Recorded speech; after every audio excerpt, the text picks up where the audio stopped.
एक लड़की का अपने लाइफ में कभी भी बॉयफ्रेंड नहीं रहा था। बॉयफ्रेंड बनता है पर उसका ऑलरेडी रिलेशनशिप में एक्सपीरियंस था। लड़की उसके साथ फर्स्ट टाइम इंटीमेट होने के लिए बहुत ही नर्वस थी। अब क्या इनका प्यार ये टेस्ट कंप्लीट कर पाएगा, ये हम आज की हमारी series hey sense it don't you know इसमें हम देखने वाले हैं। अगर आपको वीडियो अच्छा लगता है तो प्लीज लाइक और कमेंट जरूर कर दीजिएगा। बिना किसी तरीके एक्सप्लेनेशन स्टार्ट करते हैं। सीरीज स्टार्ट होती है और हम हमारी मेन कैरेक्टर हाना को देखते हैं जो एक मांगा आर्टिस्ट थे। लड़कियों को पसंद आए ऐसे मांगास बनाना उसे बहुत ही अच्छा लगता था। उसके साथ उसके दो असिस्टेंट काम करते थे, कोइनुमा और मोकोतो। उसने अपने मांगा पर काम किया और नेक्स्ट सीन में उसका एडिटर जिसका नाम है किरीतानी ये देखने के लिए आया हुआ था। उसे उनका काम अच्छा लगता है और इसके बाद वो वहां से चला गया। उन्हें हर एक प्रोजेक्ट को कंप्लीट करने के लिए डेडलाइन दी जाती है, इसके लिए दिन रात काम करते हैं। प्रोजेक्ट खत्म हो गया और वही के वही वो सो जाते हैं। उसके असिस्टेंट मोकोतो हमेशा ऑनलाइन लड़के ढूंढती रहती थी पर हमेशा उसे धोखा मिलता था। कोइनुमा को स्वीट्स बहुत अच्छे लगते थे। आज भी मोकोतो बता रही थी कि उसके बॉयफ्रेंड ने उस पर चीट किया। हाना उसे पूछती कि तुम्हें कैसे पता चला। एक सोशल मीडिया वेबसाइट पर उसके बॉयफ्रेंड ने जिस तरीके से फोटो डाली थी उसी टाइम पर और एक लड़की ने पोस्ट किया था।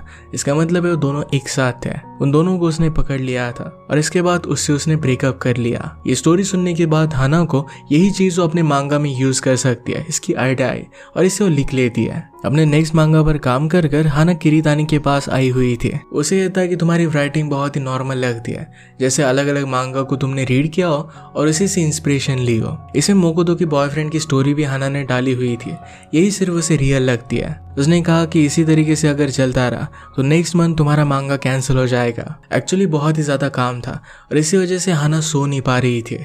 नींद कम होने की वजह से वो ज्यादा कंसंट्रेट नहीं कर पाई। मांगा ड्रॉ करना उसका पैशन है, उसे भी बाकी लड़कियों की तरह किसी से प्यार करना है। उसने एक शॉप के कांच में खुद का रिफ्लेक्शन देखा और जिस तरीके से दिख रही थी ये उसे पसंद नहीं आती। वो डिसाइड करती कि अपना मेकओवर करेगी और अपने हेयर्स कट करने के लिए एक सैलून में आ गई। वहाँ का असिस्टेंट उसे कहता है कि हम विदाउट अपॉइंटमेंट किसी के भी हेयर्स कट नहीं करते हैं। वो जा रही थी पर वहाँ पर काम करने वाला एक लड़का जिसका नाम तरीची ये उसे रोक लेता है। वो जरा फ्री था तो उसकी हेयर्स कट करने के लिए हाँ कह देता है। हाना को रीची बहुत ही स्टाइलिश लगता है। रीची ने उसे अच्छी तरीके से देखा और उसके फेस को जिस तरीके से हेयर स्टाइल अच्छी लगेगी ऐसी हेयर स्टाइल वो बनाने लग जाता है। उसने उसके हेयर्स बहुत ही अच्छे से कट किया। हाना को अपने हेयर्स की वजह से काम करते हुए प्रॉब्लम भी ना आए इसलिए हमेशा उसे बांध कर रखती थी।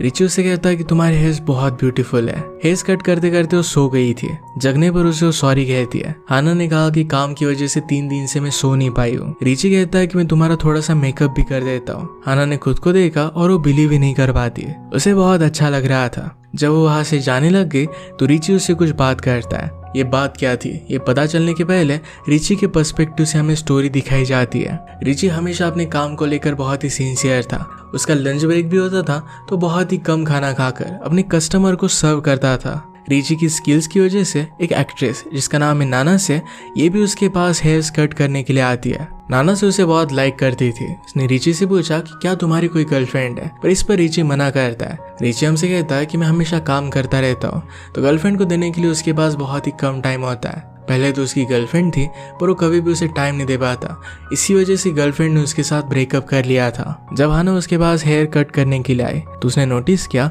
कि हाना भी हमेशा बहुत ज्यादा बिजी रहती है। उसके पास उसका खुद का ख्याल रखने के लिए टाइम नहीं है। जब वो वहां से जा रही थी तो रिची उसे पूछ लेता है कि क्या तुम मेरे साथ डेट पर चलोगी। उसने इस क्वेश्चन को पूछने के लिए थोड़ा सा भी लेट नहीं किया था क्योंकि उसे बहुत पसंद आई थी। इसके बाद हम देखते हैं कि 1 मंथ गुजर गया था। रिची और हाना अब एक दूसरे के गर्लफ्रेंड और बॉयफ्रेंड थे। हाना के लिए अपना काम ही बहुत इंपॉर्टेंट था और इसी वजह से रिची को ज्यादा टाइम नहीं दे पाती। फाइनली आज उनका असाइनमेंट कंप्लीट हुआ। वो फाइनली अपना फोन देखती है तो उसने रियलाइज किया कि लास्ट 2 दिन से उसने रिची को रिप्लाई नहीं किया था। वो रिप्लाई दे पाती उससे पहले ही सो गए क्योंकि वो बहुत ही ज्यादा थक चुकी थी। सुबह होने के बाद उसने मैसेजेस चेक किए तो रिची का उसे एक टेक्स्ट आया था। उसे रात में मिलने के लिए आने वाला था। ये टेक्स्ट पढ़कर वो अपना दरवाजा खोलती है तो रिची उसके दरवाजे के पास ही सो गया था। रिची उसे उठाती है और उसे गले लगा लेता है। हाना एम्बैरस हो गई क्योंकि 2 दिनों से उसने नहाया भी नहीं था। रिची कहता है कि बहुत टाइम से हम एक दूसरे से मिल नहीं पाए, ये मेरा रिवॉर्ड है। इसके बाद हाना नहाने के लिए चली जाती है।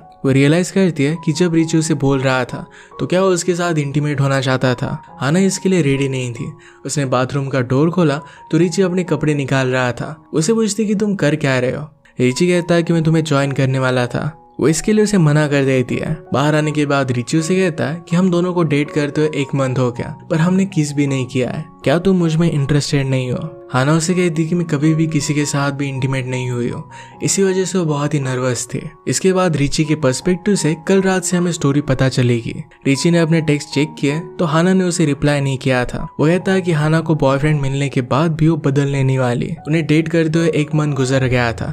इस समय में एक दूसरे से वो बहुत ही कम मिले थे। उसे हाना की बहुत याद आ रही थी तो उसे मैसेज कर देता है और उसके घर के पास वो आ गया। उसने डोरबेल बजाई पर हाना सो गई थी। वो सुबह तक वहीं पर ही उसका वेट करता रहा। हाना ने जब उसे कहा कि वो नर्वस है क्योंकि किसी के साथ भी वो इंटीमेट नहीं हुई थी, तो रिची उसे किस कर लेता है। इसके बाद वो दोनों इंटीमेट होने लग गए, पर हाना को अपने एडिटर का कॉल आ गया। एक नए इशू पर उसे काम दे दिया जाता है। अभी के अभी उसे काम स्टार्ट करना पड़ेगा। इस वजह से वो रिची को सॉरी कहती है। उसने कहा कि मैं तुमसे बहुत प्यार करती हूँ और काम करते वक्त हमेशा तुम्हें बहुत मिस करती हूँ। रिची कहता है कि तुमसे वर्ड सुनना ही मेरे लिए इनफ है। वो कहता है कि नेक्स्ट टाइम हम कंटिन्यू करेंगे। इसके बाद वो वहां से चला गया। रिची की वजह से हाना का काम बहुत ही अच्छा हो जाता है। पैरेलल में हम देखते हैं कि नाना से एक टीवी सीरीज पर काम करने वाली थी। अपने हेयर स्टाइलिश के लिए वो रिची को चूज कर लेती है। नेक्स्ट सीन में हाना और रिची दोनों डेट पर जाने वाले थे। हाना बहुत कंफ्यूज हो जाती है कि उसे पहनना क्या है। उसके पास अच्छे कपड़े भी नहीं थे। रिची का काम ही लोगों को स्टाइल करना है। अगर वो इस तरीके से उसके साथ बाहर जाती है तो बहुत ही एम्बैरेसिंग लगेगा। अचानक से उसकी डोर पर नॉक आई और रिची वहां पर था। हाना कहती कि हम दोनों तो बाद में मिलने वाले थे, तुम यहाँ पर कर क्या रहे हो। रिची कहता है कि मैं मेरे खुद के हाथों से तुम्हें स्टाइल करना चाहता था। हाना को उसकी बात बहुत अच्छी लगती है। ये सारी चीजें अपने मांगा में यूज कर सकती है। उसे बहुत ही अच्छी तरीके से रेडी कर देता है। रिची ने उसके लिए एक ड्रेस भी लाया हुआ था जिसमें हाना बहुत ही ज्यादा ब्यूटीफुल लगती है। रिची उसे हक कर कहता है क्यों ना हम घर पर ही डेट सेलिब्रेट करें। उसे किस कर लेता है। हाना ने कहा कि तुमने इतनी मेहनत की है, हमें बाहर तो जाना ही चाहिए। रिची उसे किसी भी बात के लिए मना नहीं कर सकता। वो दोनों बाहर आए तो सब लोग उन्हें देख रहे थे। हाना को लगता है कि रिची बहुत हैंडसम है और वो खुद इतनी ज्यादा अच्छी दिखती नहीं। इसी वजह से लोग शायद उनका मजाक उड़ा रहे होंगे। रिची ये बात रियलाइज करता है और कहता है कि लोग तो हम दोनों की जोड़ी कितनी ब्यूटीफुल है इसके बारे में बात कह रहे हैं। हाना ने लोगों की बात सुनी तो यही हो रहा था। इसके बाद वो दोनों मूवीज के लिए जाते हैं। उन्होंने किस किया और हाना शर्मा गई थी। नेक्स्ट डे हाना अपने मांगा को देने के लिए अपने एडिटर के पास आई हुई थी। एडिटर उसे कहते हैं कि स्टोरी बहुत ही शॉर्ट है, इसमें एक मेल पर्सपेक्टिव भी डालना चाहिए। स्टोरी की हीरो को हीरोइन क्यों पसंद है इसके बारे में भी हमें कुछ पता चलना चाहिए। इसके बाद स्टोरी रिची के पर्सपेक्टिव से आगे बढ़ती है। उनकी डेट के बाद बहुत सारे दिनों तक हाना से उससे बात नहीं हुई थी। एक दिन वो उसके लिए पेस्ट्री बाय करता है और हाना ने उसे मिलने के लिए बुलाया हुआ था। हाना उसे अपनी प्रॉब्लम बताती है कि अपने मांगा पर वो कॉन्सेंट्रेट नहीं कर पा रही। वो बहुत ही टेंशन में थी तो रिची उसे अपने पास बुलाता है। उसे कहता है कि तुम्हारी नींद नहीं कंप्लीट हो रही, तुम्हें पहले अच्छे से सो जाना चाहिए, उसके बाद तुम्हें इस सब के बारे में सोचना चाहिए। उठी तो रिची ने उसके लिए खाना बनाया हुआ था। हाना को बहुत बुरा लगता है। वो अपने काम की वजह से उसके साथ टाइम स्पेंड नहीं कर पाती, अपने काम पर भी फोकस नहीं कर पा रही है। रिची उसे गले लगा कर कहता है कि ऐसा कुछ भी नहीं है,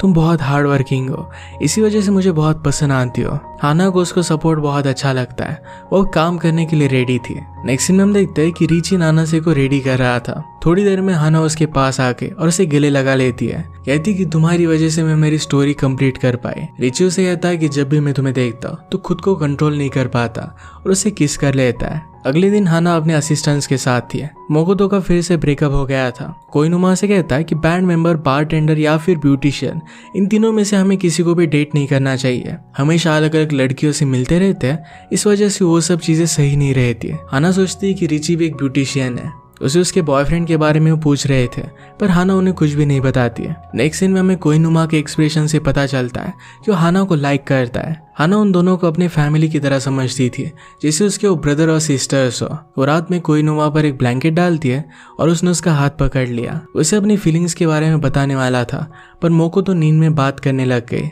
हाना को कोइनुमा के फीलिंग्स के बारे में जरा डाउट आता है। अचानक से डोर पर नॉक आई और ये रिची था। वो दोनों फर्स्ट टाइम रिची से मिलते हैं। उसका प्रोफेशन जब वो उन्हें बताता है तो हाना को लगता है कि उसके असिस्टेंट उसे एक्सेप्ट नहीं करेंगे। रिची ने हाना से कहा कि मैंने तुम्हें मैसेज किया था। रिची जब ये देखती तो 5 आवर्स पहले का था। 5 घंटे से वो बाहर हाना का वेट कर रहा था। रिची एक ब्यूटिशियन है पर फिर भी वो हाना से बहुत प्यार करता है। ये चीज वो दोनों रियलाइज करते हैं। कोइनुमा को तो बहुत बुरा लग रहा था। कोइनुमा ने भी रियलाइज किया कि जिस तरीके से रिची उससे प्यार करता है शायद उस तरीके से वो हाना से प्यार नहीं कर पाएगा। इसके बाद वो दोनों ड्रिंक्स के लिए चले गए। हाना कहती कि तुम्हारे आने की वजह से मुझे बहुत अच्छा लगता है। इसके बाद वो दोनों किस कर लेते हैं। वहां पर पड़ा हुआ हाना का मांगा वो देख लेता है। इससे वो समझ गया कि हाना भी उससे बहुत अट्रैक्टेड है। पिछली बार वो फोन कॉल की वजह से डिस्टर्ब हो गए थे और अब फिर से इंटीमेट होने की कोशिश करते हैं। हाना बहुत ही ज्यादा थक गई थी और वो सो जाती है। रिची इस बात पर हंस देता है। सुबह उसके लिए एक नोट रखकर वो वहां से चला गया। अपना मांगा कंप्लीट कर हाना अपने एडिटर के पास आई।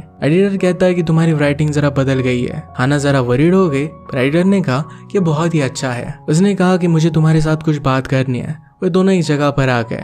किरीतानी कहता है तुम्हारे मांगा पर एक सीरीज बनने वाली है, क्या तुम इसकी परमिशन दोगे? हाना ने देखा कि इस मांगा पर नाना से काम करने वाली है। उसकी बहुत बड़ी फैन थी।